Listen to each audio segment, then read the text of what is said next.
This is CNN Breaking News. Hello, everyone. Thank you so much for joining me this Sunday. I'm Frederica Whitfield. And we begin this hour counting down to a critical meeting that could reshape the future of Russia's war in Ukraine. Just days after his summit with Russian President Vladimir Putin, President Trump will hold talks with Ukrainian President Zelensky tomorrow at the White House. But Trump and Zelensky will not be alone. European and NATO leaders announcing today that they will be at Zelensky's side during the high-stakes sit-down. Yet, with the memory of Trump and Zelensky's last Oval Office meeting still fresh in the minds of world leaders, Secretary of State Marco Rubio is dismissing concerns that tomorrow will be a repeat. The country is in big trouble. Wait a minute. No. You've done a lot of talking. Your country is in big trouble. I know. You're not winning. I know. You're not winning this. You have a damn good chance of coming out okay because of us. Zelensky also speaking out this morning with the president of the EU. Zelensky laid out what needs to happen tomorrow as Trump says he is now focused on securing a peace deal rather than a ceasefire.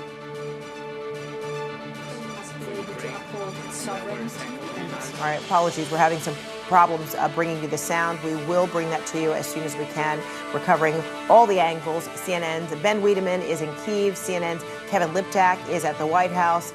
Ben, to you first. What are leaders in Europe saying about this upcoming meeting tomorrow between Trump and Zelensky? And now a lot of support for Zelensky by way of European leaders and NATO leaders. Yes, well, they had this video call today, Ukraine's major supporters, along with President Zelensky, where they're really just sort of coordinating their positions in preparation for the meeting tomorrow in Washington. And I think, you played the clip from the Oval Office in February where Trump really laid into Zelensky. And I think that's at the top of the minds of European leaders and obviously President Zelensky as they prepare for that meeting. The fear is that President Trump, who in the weeks leading up to the Alaska summit took a fairly hard line on Russia, on President Putin, has now switched. He's said that he wants to go straight for a final peace agreement, skipping a ceasefire altogether, which is very much the Russian line. So the worry is that President Trump, after the Alaska summit, has shifted somewhat, so they want to make sure that he gets back on an even keel. And in fact, the Polish foreign minister, Radoslaw Sikorski, put out a note on social media saying that for peace to come, pressure must be placed on the aggressor, not the victim. Perhaps a reminder to President Trump who it was who invaded this country in the first place. And of course, the worry is that President Putin is saying that he wants Ukraine to cede control of the Donetsk and Luhansk regions, something the government here has flatly rejected, as well as people who we spoke to today in the streets of Kyiv. If some people come to your house and steal your kitchen, your bedroom, you say, okay, stay here. No, it's not okay. It's not good for us. We are freedom people, and I hope we don't take any piece of our lands. So there really is resistance to this idea that somehow, in order to achieve peace, Ukraine has to surrender large chunks of its territory. That area known as the Donbass, that's Donetsk and Luhansk, together is a manufacturing center of Ukraine. For Ukraine to surrender that would be a huge loss. And that explains why there's really so much resistance to this idea put forth by the Russian president. Frederica? All right, Ben Wiedemann, thanks so much. All right, Kevin, to you at the White House now. Update us on what the administration is saying, not just about tomorrow's sit down with Zelensky and now, let's call it his entourage or his supporters, but also about Trump's meeting with Putin.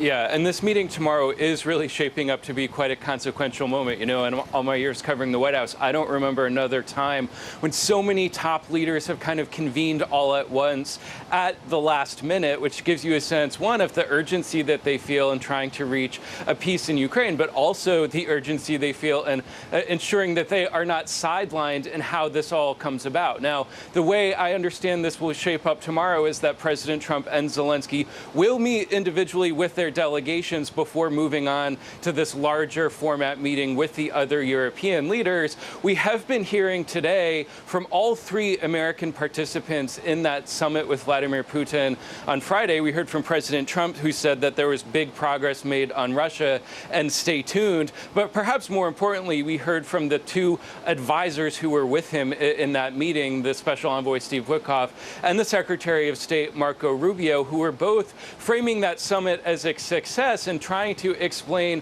why the president had moved away from this idea of an immediate ceasefire. Remember, he said going into the summit he would be disappointed if that was not a result, and he said afterwards that that was no longer a goal of his. Rubio said that was because essentially Russia wouldn't agree to it, but what Witkoff said happened was that Russia made some significant agreements during those talks that, in his view, made it no longer necessary to do the ceasefire. They were going to skip ahead a step and go straight for this larger peace deal based on what he said were some significant concessions from the Russians. Listen to more of Steve Witkoff.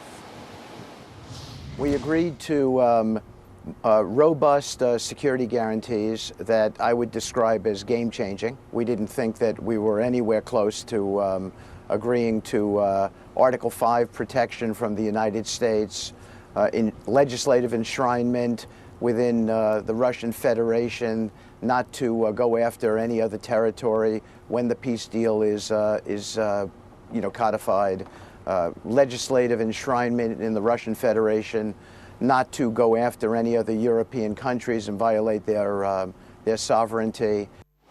So you hear there really kind of the most fulsome accounting of what happened over the course of that 3-hour summit from Witkoff. And just to delve into one of the things he said there, which is this idea of a security guarantee modeled after NATO's Article 5 clause that says an attack against one is an attack against all. Witkoff described that as essentially a workaround. Because Russia has said that Ukraine can never join NATO, this is a way to sort of provide assurance to Ukraine that once this war ends, Putin isn't able to kind of regroup and go after the rest of the country after a few years. Now, there are a lot of outstanding questions about what exactly that would look like, namely what the U.S. role in that would be. You know, Trump has said pretty explicitly that American troops will not be on the ground in Ukraine, so it doesn't seem exactly clear how the U.S. and other NATO countries would provide that kind of guarantee to Ukraine. But certainly that will be a major topic of discussion among the leaders here tomorrow. I should just note, Rubio himself was a little more guarded about the momentum here. He said that we are still a long ways off from a peace agreement, that we are not at the precipice, but certainly both of these men describing some significant progress as we head into this consequential moment tomorrow. All right, Kevin Liptak at the White House, Ben Wiedemann in Kyiv, thanks to both of you. Appreciate it.